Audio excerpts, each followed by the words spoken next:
Ophthalmology ചികിത്സാ രംഗത്തെ ഒരു പ്രധാന ഘടകമാണ് ഐ ഡ്രോപ്സ് അഥവാ തുള്ളിമരുന്നുകൾ.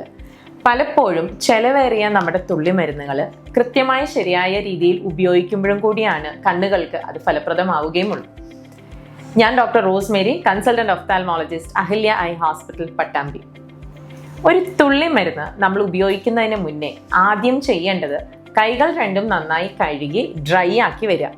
അത് കഴിഞ്ഞ് ഞാൻ ആദ്യം പറയാം, ഈ തുള്ളിമരുന്ന് തുറന്നു കഴിഞ്ഞ് അതിൻ്റെ ക്യാപ്പ് വെക്കാവുന്ന സ്ഥലവും നോക്കി വെക്കുക. അല്ലെങ്കിൽ നമ്മളൊരു ഡ്രോപ്പ് തുറന്ന് അതിൻ്റെ ക്യാപ്പ് നമ്മൾ കയ്യിൽ വെച്ചിട്ട് ഡ്രോപ്പ് ഇടാൻ നോക്കും, അത് പിന്നെ താഴെ വീഴും, പിന്നെ നമ്മൾ അത് അവിടെ നിന്ന് എടുക്കും. അങ്ങനെ പല സ്ഥലങ്ങളിലൊക്കെ വെക്കുകയും വീഴുകയും ചെയ്യുന്ന ലിഡിൽ തന്നെ കണ്ടാമിനേഷൻ വരും. ഞങ്ങൾ ഒഫ്താൽമോളജിക്കാരെ സംബന്ധിച്ചിടത്തോളം, പ്രത്യേകിച്ച് സർജറി ഒക്കെ കഴിഞ്ഞ പേഷ്യൻസിന് കണ്ണിലിടുന്ന ഡ്രോപ്സും ഒക്കെ എപ്പോഴും നല്ല ക്ലീൻ ആൻഡ് സ്റ്റെറൈൽ ആയിരിക്കണം. ഇൻഫെക്ഷൻ വരരുത്. കണ്ണിലിടുമ്പോഴും അത് പീലിമയും അവിടെ ഇവിടെയൊക്കെ ടച്ച് ചെയ്ത് ഇൻഫെക്ഷൻ വരും. അതുപോലെ ഐ ഡ്രോപ്പിന്റെ ലിഡ് വെക്കാനുള്ള സർഫസും റെഡിയാക്കി വെച്ചിട്ട് നമ്മൾ ഡ്രോപ്പ് തുറക്കുക.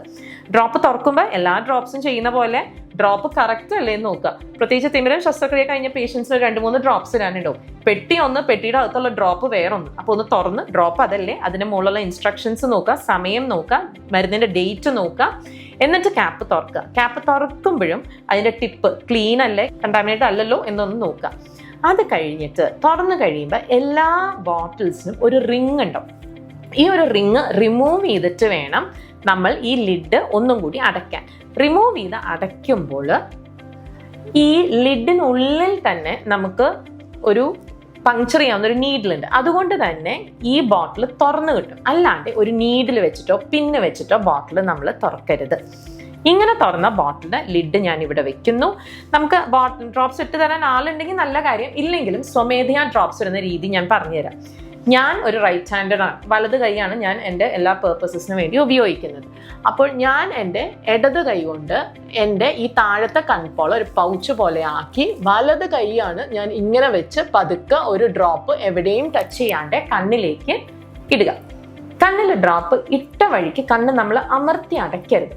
പതുക്കെ അടച്ചു തുറന്ന് ബ്ലിങ്ക് ചെയ്യുക. ഡ്രോപ്സ് ഇട്ട് കഴിയുമ്പോൾ തന്നെ പീളക്കുഴി, അതായത് മൂക്കിൻ്റെയും കണ്ണിൻ്റെയും ഇടയിലുള്ള ഈ ഭാഗം നമ്മൾ വിരൽ വെച്ച് ഒരു 1 to 2 minutes ഒന്ന് കണ്ണടച്ച് പ്രസ് ചെയ്ത് വെച്ചാൽ ആ ഇട്ട ഡ്രോപ്സ് കണ്ണിനകത്ത് നല്ലവണ്ണം അബ്സോർബ്ഡ് ആയി വരും.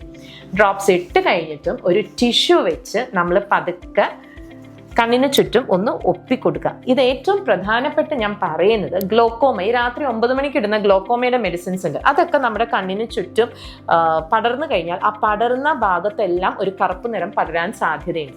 അതുപോലെ ഐ ഡ്രോപ്സ് ഇടുമ്പോൾ ഒരു ഡ്രോപ്പാണ് ഒരു സമയത്ത് ഇടേണ്ട ആവശ്യമുള്ളൂ. നമ്മുടെ കണ്ണിനകത്ത് ആ ഒരു ഡ്രോപ്പിനുള്ള സ്ഥലമേ ഉള്ളൂ. ആ ഒരു ഡ്രോപ്പ് അവിടെ നിന്ന് നന്നായി അബ്സോർബായി വരാൻ കണ്ണിൻ്റെ ഈ ഭാഗം നമ്മളൊന്ന് അടച്ചു വെച്ച് 2 മിനിറ്റ് ഇരിക്കുകയും ചെയ്യാം. ഇനി സർജറിക്ക് ശേഷം നമുക്ക് 2-3 ഡ്രോപ്സ് ഇടാനുണ്ടെങ്കിൽ ഒരു ഡ്രോപ്പ് ഇട്ടിട്ട് ഒരു 5 to 10 minutes വെയിറ്റ് ചെയ്തിട്ട് അടുത്ത ഐ ഡ്രോപ്പ് ഇട്ടാൽ മതിയാകും. രണ്ടാമത്തെ ഒരു കാര്യം, ഈ മിക്ക പേഷ്യൻസിനോടും നമ്മൾ ചോദിക്കുമ്പോൾ അവരേതാ ഇടുന്നതെന്ന് ചോദിച്ചാൽ ഒരു പച്ച കുപ്പിയിലെ മരുന്നെന്ന് പേഷ്യൻസ് എപ്പോഴും പറയും. ഈ പച്ച കുപ്പിയിലെ മരുന്നൊക്കെ മോയ്സ്ചറൈസർ ലൂബ്രിക്കൻ ഡ്രോപ്സ് ആണ്. ഇത് നമ്മൾ ചെറുപ്പക്കാർക്ക്, യാത്ര ചെയ്യുന്നവർക്ക്, സിസ്റ്റം യൂസ്, ഡ്രൈ യൂസിനൊക്കെ നമ്മൾ വളരെ ഫ്രീക്വൻ്റ് ആയിട്ട് യൂസ് ചെയ്യുന്ന ഒരു ഡ്രോപ്പാണ്. ഈ ഡ്രോപ്പൊക്കെ ഫ്രിഡ്ജിൽ വെച്ചിട്ട് ആ തണുപ്പോട് കൂടി ഇടുമ്പോൾ ആ തണുപ്പ് വീഴുന്നത് നമുക്കൊരു അടയാളമാണ് ഡ്രോപ്പ് കറക്റ്റായിട്ട് കണ്ണിൽ വീണു എന്നുള്ളത്. അങ്ങനെ ഇടുന്നത് ഒന്നുകൂടി നല്ലതായിരിക്കും. ഇനി വേറൊരു ടൈപ്പ് ഓഫ് ബോട്ടിൽസ് ഞാൻ കാണിച്ചു തരാം. ഇത് നൊവീലിയ ബോട്ടിൽസ് ആണ്. ഇതിലെങ്ങനെയാന്ന് വെച്ചാൽ ഇത് തുറന്നു കഴിഞ്ഞാൽ തന്നെ ബോട്ടിൽ ഓപ്പൺഡ് ആണ്. നമുക്ക് വേറെ അടച്ചോ ഇത് ഊരി വെക്കാൻ റിങ്ങോ ഒന്നുമില്ല. ഇത് തുറന്നു കഴിഞ്ഞാൽ തന്നെ ബോട്ടിൽ ഓപ്പൺ ആണ്. അത് നമുക്ക് ജസ്റ്റ് പ്രസ് ചെയ്ത് കഴിഞ്ഞാൽ ഒരു ഡ്രോപ്പേ അറ്റ് എ ടൈം വരുള്ളൂ.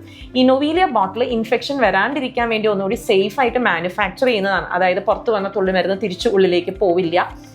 ഈ ബോട്ടിൽസിൻ്റെ ഒക്കെ ഈ പ്രത്യേകത, ഈ ടെക്നോളജിക്ക് തന്നെ അതിൻ്റെ മേക്കിംഗ് ചാർജസ് എക്സ്ട്രയാണ്. ഇനി കുട്ടികൾക്ക് ഡ്രോപ്സ് ഇടുന്നതാണ് അടുത്തൊരു സിനേറിയോ. കുട്ടികൾ പലപ്പോഴും ഡ്രോപ്പ് ഇടാൻ സമ്മതിക്കില്ല. 2-3 പേര് കൂടിയിട്ട് കുട്ടീനെ പിടിച്ച് വലിച്ച് ഡ്രോപ്പ് ഇടുന്ന ഒരു സർക്കസ് ആയിട്ടാണ് പലപ്പോഴും കാണാറ്. അതിനും വഴിയുണ്ട്. കണ്ണ് അമർത്തി പിടിച്ചിരിക്കുന്ന ഒരു കുട്ടിയുടെ കൺപീലിയുടെ ഈ ഒരു സൈഡിൽ നമ്മൾ ആ ഒരു ഡ്രോപ്പ് ഇട്ട് കൊടുത്തു കഴിഞ്ഞ് പതിയെ അവരോട് കണ്ണ് തുറക്കാൻ പറഞ്ഞാൽ മതി. അങ്ങനെ ഇടുമ്പോൾ തന്നെ ആ ഡ്രോപ്പ് കണ്ണിനുള്ളിലേക്ക് അബ്സോർബ് ചെയ്ത് കയറിക്കോളും. കുട്ടികൾക്ക് നമ്മൾ ഡ്രോപ്സ് സ്കൂളുകളിൽ കൊടുത്തു വിടുന്നത് ഒരു നല്ല ശീലമായിട്ട് എനിക്ക് തോന്നാറില്ല. കാരണം കുട്ടികളാണ്, അവരത് പകുതി തുറന്ന് പകുതി അടച്ച് ബാഗിലിടും, തുറന്നു പോവും, പിന്നെ ആ ലിഡ് അടയ്ക്കുമ്പോഴേക്കും തന്നെ അതിൽ കണ്ടാമിനേഷൻ വരും. അപ്പൊ ഇതൊക്കെയാണ് ഐ ഡ്രോപ്സ് ഇടുമ്പോൾ നമ്മൾ പ്രത്യേകം ശ്രദ്ധിക്കേണ്ട കാര്യങ്ങൾ. അതുപോലെ ഒരിക്കൽ ഓപ്പൺ ചെയ്ത ഡ്രോപ്സ് അത് പ്രിസ്ക്രൈബ് ചെയ്ത രീതിയിൽ തന്നെ ഇടുക. നമ്മൾ 2 ദിവസം വിട്ടുപോയി, ഒരാഴ്ച ഇട്ടില്ല, ഒരു മാസമൊക്കെ അവിടെ ഇരിക്കുന്ന ഡ്രോപ്പ് പിന്നെ വെറുതെ ഇടയിൽ വാങ്ങിച്ചിട്ട് ഇടുക, അതൊന്നും ചെയ്യരുത്. അതുപോലെ ലൂബ്രിക്കൻ്റ് ഐ ഡ്രോപ്സ് ഓക്കെ, നമ്മൾ സ്ഥിരമായിട്ട് ഇടാനും പേഷ്യൻസിന് കൊടുക്കും. ഡ്രൈ ആയി ഉള്ളവർക്കൊക്കെ ആസ് ആൻഡ് വെൻ റിക്വയർഡ്, നമുക്ക് ബുദ്ധിമുട്ട് വരുമ്പോഴും ഇടയ്ക്ക് വാങ്ങിച്ചിടാം.